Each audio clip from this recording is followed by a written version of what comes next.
All right, this video is related to the few question of percentages. Percentages होता क्या है? We all have an idea about it. कि it's basically if we take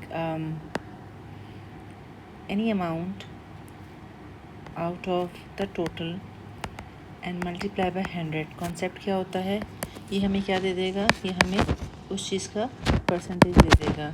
यानी कि कोई भी हमारे अगर रिक्वायर्ड अमाउंट हमें मिली है out of the total amount, उसको हम एक तरीके से देखना चाह रहे हैं कि यही टोटल अगर 100 के बराबर होता तो 100 का कितना पोर्शन बनता। तो percentage always gives us the answer about the sum portion of out of 100, right. अच्छा, अब हमसे कुछ सवाल करके देखते हैं, उससे आइडिया लगाते हैं सवालों का। पहला क्वेश्चन है, अब shopkeeper makes 20% profit. If he makes a profit of ₹550, how much does he sell it for. अच्छा, अब देखें इसे 2-3 तरीके करने के। एक, हम अगर इसको फ्रैक्शन मेथड से देखें तो फ्रैक्शन में ये कह रहा है कि 20% जो है 20% उसको प्रॉफिट हुआ है, ठीक है। अब प्रॉफिट हमेशा किस पर होता है? प्रॉफिट हमेशा आपको कॉस्ट प्राइस पर होता है। तो इसका मतलब है अगर उसे 20% प्रॉफिट हुआ है तो ये चीज़ क्या एक्सप्लेन कर रही है कि अगर कोई चीज़ 100 की थी, ठीक है, अगर कोई चीज़ 100 की थी तो 100 में से उसको कितने रुपीज़ मिले हैं प्रॉफिट? 20 के, ठीक है। अच्छा, मैं इसको ज़रा ऐसे लिख लूँ तो आपको ज़्यादा समझ आएगा कि अगर एक उसकी ओरिजिनल प्राइस है, ठीक है ना, जिसको हम क्या बोलेंगे? कॉस्ट प्राइस, और दूसरा इसका क्या है? प्रॉफिट है। तो यहाँ पे हमें पता चल रहा है कि जो इसका ओरिजिनल प्राइस है वो अगर 100 होता तो 100 पे उसको कितना प्रॉफिट था? 20 रुपीज़। वो ये नहीं कह रहा है कि उसकी सेलिंग प्राइस 20 है, सेलिंग प्राइस तो उसकी बन जाएगी 120, ठीक है ना। लेकिन अभी वो किसके मुतालिक बता रहा है? वो अभी बता रहा है प्रॉफिट के मुतालिक, ठीक है। तो इसका मतलब है कि अगर मैं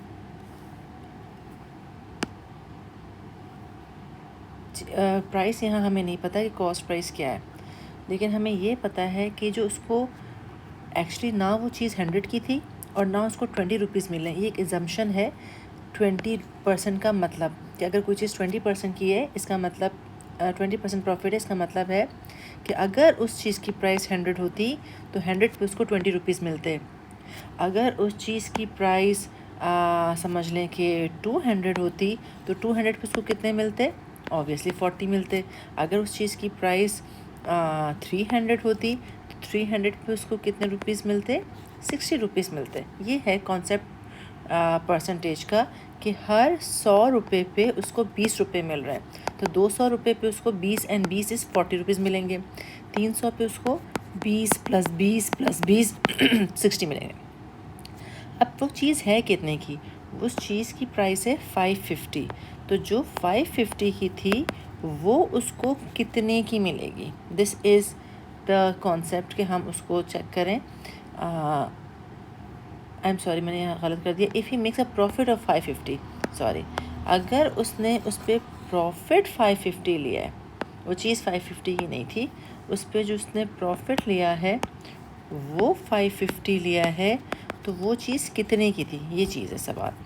if he makes a profit of ₹550, तो 550 इसका प्रॉफिट है, और यहाँ हमने क्या बोला है कि अगर वो चीज़ 100 की होती तो उस पर 20 रुपीज़ प्रॉफिट था। Just do the cross multiplication. x into 20 is equals to 550 into 100, and that gives me 550 into 100 upon 20। तो ये 0 से कट गया and I am left with 2 1s are 2, 2 2s are 4, 2 7s are 14, 2 5s are 10 and 1 0, ठीक है। तो इसका मतलब है कि वो चीज़ एक्चुअली इतने रुपीज़ की थी जिस पे उसको इतना प्रॉफिट मिला। अब हमसे पूछा गया how much does he sell it for, उसने सेल कितने का किया, ये पूछ रहे हैं हमसे। तो सेल करने का मतलब ये हो गया कि हमें इस कॉस्ट प्राइस को ऐड किस में करना होगा? प्रॉफिट में, to get the selling price. तो कॉस्ट प्राइस मेरे पास है 2750, इसमें मैंने प्रॉफिट ऐड किया 550, तो अब ये मेरे पास आ जाएगा सेलिंग प्राइस, ठीक है। तो 2750 2750 plus 550 will be equal to 3300। तो हमारे पास वो कितने की सेल आउट हुई, वो इतनी की उसकी सेलिंग प्राइस थी। समझ आ गया? This is one way of doing it. Let me tell you one more way of doing it.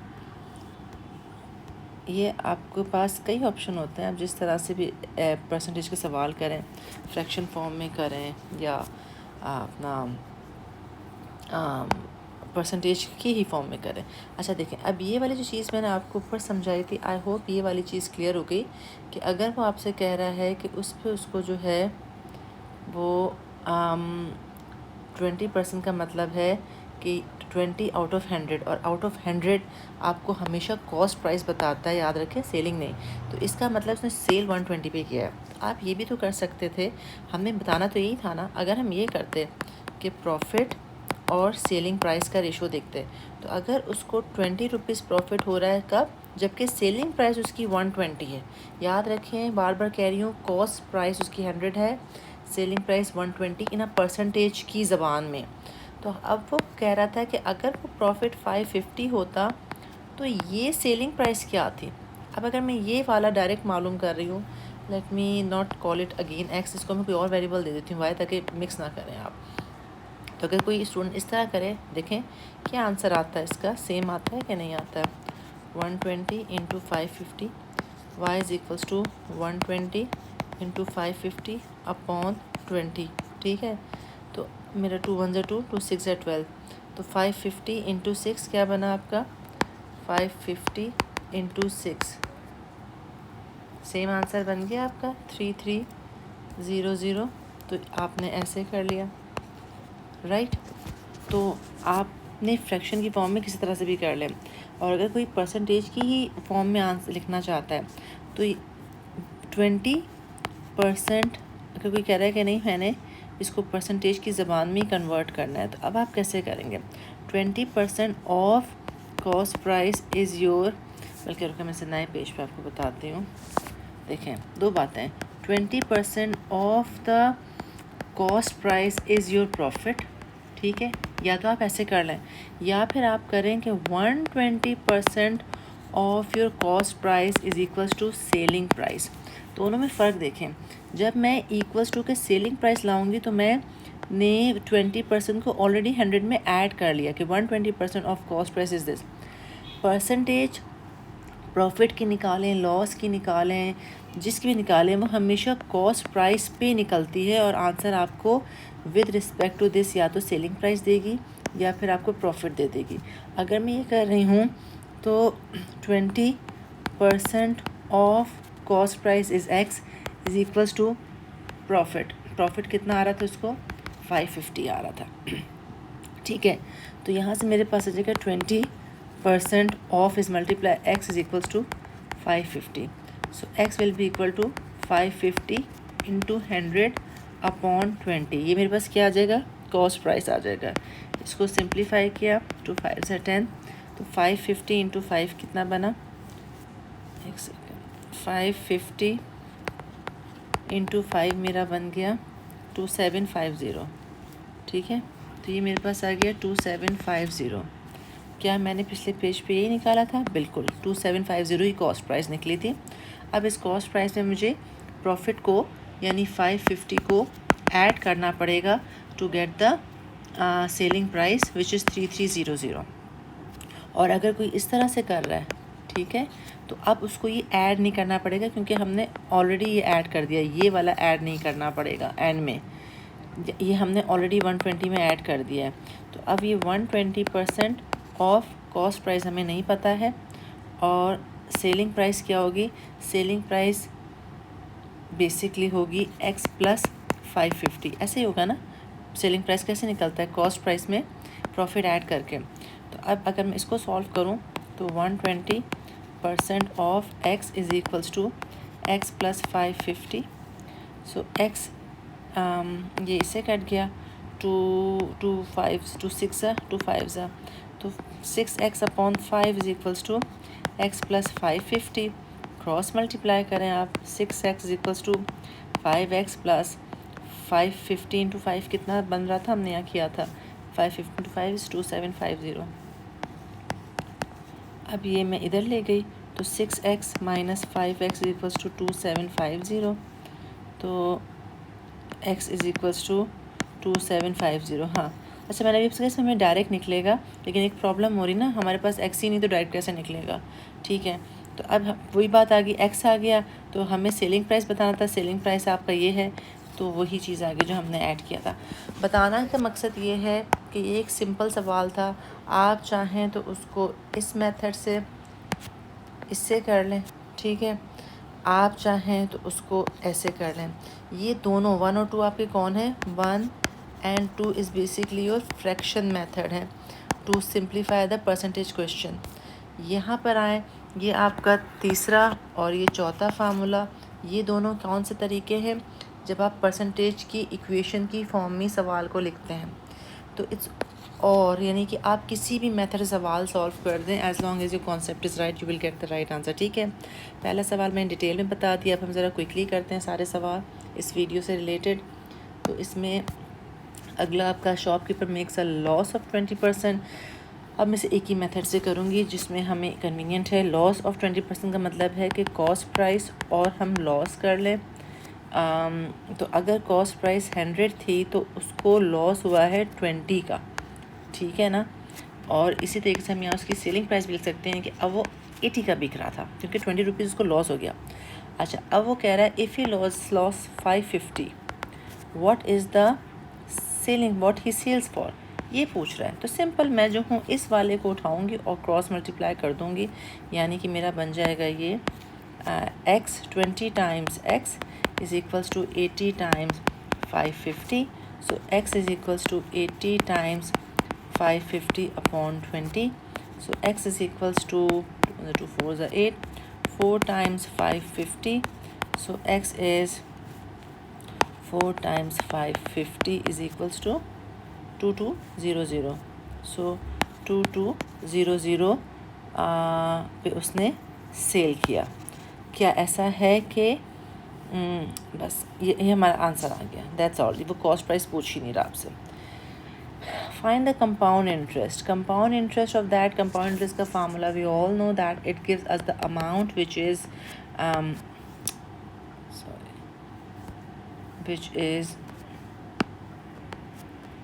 principal amount multiplied by 1 plus r to the power n time है, ये r rate है। इस सवाल में आपका जो p है principal amount है वो है 3500, जो रेट ऑफ इंटरेस्ट है वो 6% है यानी कि 0.06, and per month for month कितना था भाई इसमें जो खिसक गया, 30 मंथ्स है।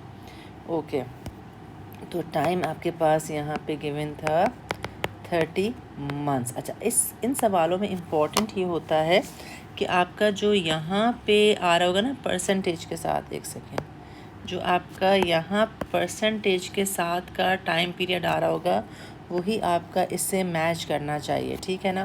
तो अभी यहाँ क्या है, 6% पर मंथ फॉर 30 मंथ्स। तो इस सवाल में क्योंकि दोनों आपके जो हैं मंथ वाइज हैं। अच्छा रुके ज़रा, मैं आपको इसमें एक और चीज़ बताऊँगी।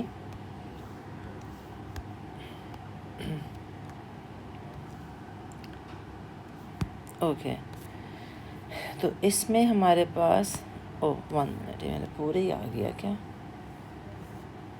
अनडू कर देती हूँ मैं।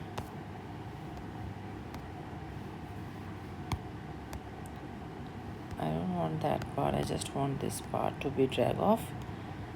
अच्छा चलें, इसको मैं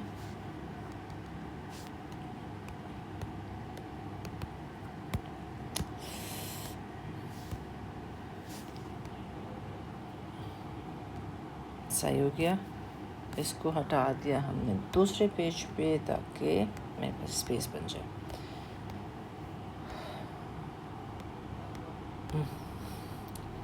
कभी कभी ना, हाँ चलें जी, हो गया। अच्छा, अब इसमें हम क्या डालेंगे, वैल्यूज़। प्रिंसिपल अमाउंट आपकी कितनी है, इसमें प्रिंसिपल अमाउंट मेरे पास है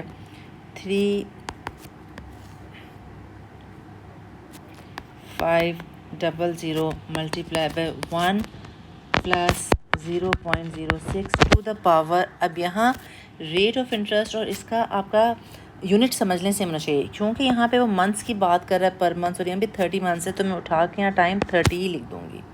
और यहाँ से मेरे पास total amount of total amount आ जाएगी। ये टोटल अमाउंट का मतलब ये होता है कि आपने जो शुरू में प्रिंसिपल लिया था और उस प्रिंसिपल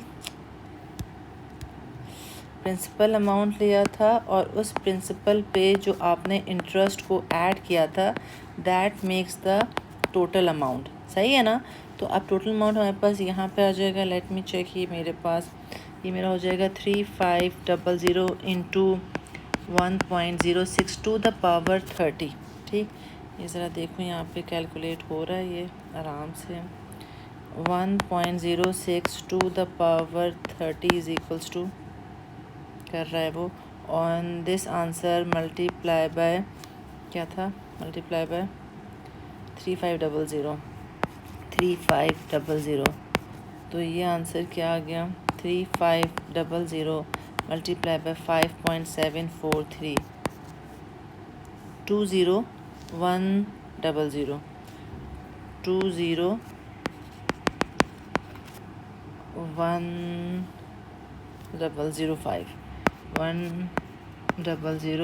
1005 ये आपका अमाउंट आगे जो आपने वापस करना है। वो पूछे सवाल में क्या पूछ रहा है, वो कह रहा है फाइंड द कंपाउंड इंटरेस्ट। तो कंपाउंड इंटरेस्ट में कैसे निकालूंगी, मुझसे ये चीज़ पूछी जा रही है। तो मैं इसमें अमाउंट में से अगर मैं प्रिंसिपल अमाउंट माइनस कर दूँ, मेरे पास कंपाउंड इंटरेस्ट आ जाएगा। ठीक है तो 2100.5 में से माइनस 3500 मैंने कर दिया, so that will give me the interest amount. ठीक है, आप कर लिएगा। अच्छा, मैं यहाँ बताना ही चाह रही थी, अगर यही सवाल आपके पास होता और यहाँ पे आपके पास 6% पर मंथ के बजाय पर ईयर होता, ठीक है ना, तो अब इस केस में आप क्या करते, यही आपका सवाल होता, प्रिंसिपल अमाउंट इतना ही रहता इंटू 1 + 0.06। और अब टाइम देखें, आपका रेट ऑफ इंटरेस्ट मैंने क्या कहा है, रेट ऑफ इंटरेस्ट किसमें, ईयर में है ना।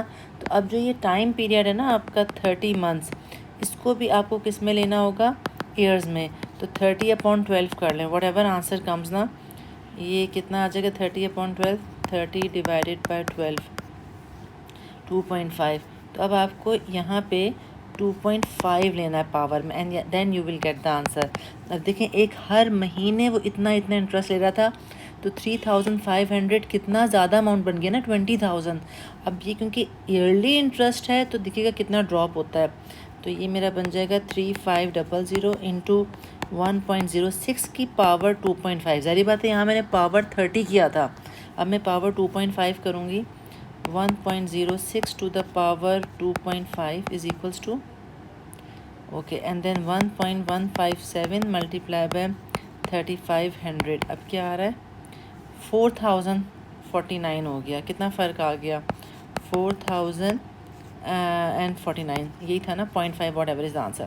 तो इस तरह से कंपाउंड इंटरेस्ट के सवाल में आपने जहन में रखना है कि ये आपका टाइम पीरियड और ये आपका जो रेट ऑफ इंटरेस्ट का मंथ है वो सेम होना चाहिए। Alright, then let's take this question. Fahad bought some books for ₹1200। Okay, he sold them to his friend Sameer at ₹this। तो उसकी समझ लें कि जो फ़हद के मुतालिक जो बात यहाँ लिखी है वो ये है कि अगर उसकी कोई कॉस्ट प्राइस उसको 1200 पड़ी थी तो उसको सेलिंग प्राइस क्या पड़ी 950, तो क्या हुआ, उसको लॉस हुआ है ना। यूजिंग दैम फॉर 2 years, 2 साल उसने यूज़ किया और 2 साल बाद ये। Calculate is loss percentage, very simple question. देखें, कभी भी आपसे सवाल में लॉस परसेंटेज पूछे वो आपसे प्रॉफिट परसेंटेज पूछे, कॉन्सेप्ट क्या होता है, लॉस परसेंटेज का मतलब जो भी आपके पास लॉस अमाउंट हो रही हो upon the cost price into 100%, और प्रॉफिट परसेंट में भी आप प्रॉफिट निकालेंगे अपॉन कॉस्ट प्राइस, नीचे हमेशा कॉस्ट प्राइस ही रहता है। चाहे मैं लॉस की बात करूं चाहे मैं प्रॉफिट की बात करूं, दोनों में बड़े आराम से कैलकुलेट हो जाएगा बाय फाइंडिंग द डिफरेंस। जब ज़्यादा से कम है तो लॉस है, कम से ज़्यादा तो प्रॉफिट है, लेकिन मुझे प्लस माइनस साइन को नहीं देखना, मैंने सिर्फ माइनस करना। 950, 150, 1150, तो उसको 250 रुपीज़ का लॉस हो रहा है। रुपीज़ है या हाँ रुपीज़ ही है, ठीक है। तो अब लॉस परसेंटेज बताना है, तो लॉस परसेंटेज मेरा कैसे बन जाएगा, इट्स इधर निकाल लेती हूँ बल्कि, चलो 250 upon the cost price, cost यानी ओरिजिनल प्राइस उसने ख़रीदी थी 1200 की, into 100% will be the answer. तो 250 ओके 250 डिवाइडेड बाय 1200 इंटू 100%, क्या आंसर आ गया, इतना कम कैसे आ गया भाई, 250 डिवाइडेड बाय 1200 इज़ व्हाट, ठीक है 0.208 multiply by 100 is equals to, तो 20.8%। अच्छा मैंने 1200 में से माइनस किया था 950, 250 ही आ रहा है ना, सही है, तो 20.8%, तो उसका लॉस परसेंटेज कितनी हो गई, 20.8%। ये पहले का आंसर हो गया आपका। आगे कह रहा है कि समीर ने अब क्या किया, Sameer after some months sold them at the profit of 25%। Sameer ने क्या किया, उन बुक्स को 25% प्रॉफिट पे बेच दिया, ठीक है। तो अब हम समीर की बात करते हैं। तो समीर ने जो चीज़ 950 की ख़रीदी थी उस पर उसने 25% प्रॉफिट लेके बेच दिया। Find the price at which Sameer sold the book. तो 25% प्रॉफिट का मतलब है कि मैं एक सिंपल लिखूँगी कि 125% of the cost price is the selling price. तो यहाँ मेरे पास हो जाएगा 125% of the cost price is 950 की उसको पड़ी थी समीर को, अब उसको कितने की पड़ी, 125 950, 125 divided by 100 into 950 is equals to, तो समीर ने 1187 की बेच दी, 1187.5 इतने रुपीस की बुक्स को बेच दिया। ये उसकी सेलिंग प्राइस पड़ी, किसकी, समीर की, ठीक है। I hope it is clear. Then the last two question save, हाँ देखें ये वही बात आ गई, साथ invested that much 5% per annum, annum का मतलब होता है yearly, and this is for the 33 months. बिल्कुल इसी तरह से आप फाइंड द कंपाउंड इंटरेस्ट, तो अमाउंट आपके पास कैसे आ जाएगी, 150,000 इंटू 5% मतलब है 1 प्लस 0.05, ये 5% हुआ। और यहाँ पे मैं लिखूँगी नॉट 33 बल्कि 33 डिवाइडेड बाय 12, क्योंकि एनम है, पर एनम तो मुझे ईयर में कन्वर्ट करना होगा। ये मेरे पास अमाउंट आ जाएगा, और इंटरेस्ट पूछ रहा है तो इंटरेस्ट के लिए इस अमाउंट को मैं माइनस कर दूंगी प्रिंसिपल अमाउंट से, so I will get the final answer, ठीक है। इसको प्लस माइनस खुद कर लिएगा। Coming to the last question of this percentage का, cash price of a furniture is this. तो फर्नीचर की कैश प्राइस ये रही, it can bought on hire purchase with initial deposit of 15%। Hire purchase का मतलब आप चीज़ों किस्तों में ले सकते हैं। तो आपने जो इनिशियल डिपॉजिट किया है वो कितना किया है, 15% ऑफ 4500। तो ये कितना बना भाई, 15% ऑफ 4500, 15% ऑफ 4500 इज़ व्हाट, 675। तो आपने जो है 675 क्या कर दिया है, अभी डिपॉजिट कर दिया है। चीज़ कितने की थी, 4500 की। तो आपकी जो रिमेनिंग अमाउंट है, रिमेनिंग, ठीक है, रिमेनिंग अमाउंट कितनी आपकी बनी, 4500 में से minus 675 is your remaining amount. तो 4500 माइनस 675 इज़ व्हाट, अच्छा जी 3825 अभी आपने देना है।